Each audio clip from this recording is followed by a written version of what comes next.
Hi guys, welcome back to Titik satu Satu. Titik dua pula. Come on. Okay. Ni buat je macam biasa.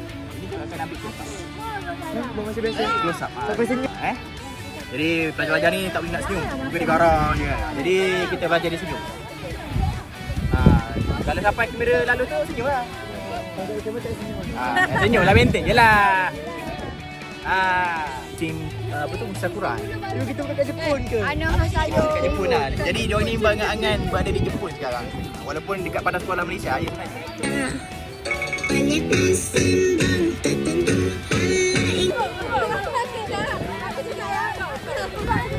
baru pecah lah. Dah masuk tengah. Tak, asal macam ni Syed. Dia naik warna dia. Dia naik warna tu nampak macam Sakura lah. That's why. Kita buat video import. Kita cut off budget. Vlog yang terakhir kita akan shoot untuk video yang terakhir. Dia apa Jad? Apa dia orang? Scene apa? Video raya. Video raya muda. Scene yang penari. Penari yang rapi. Jadi tengoklah video hasilnya macam mana nanti.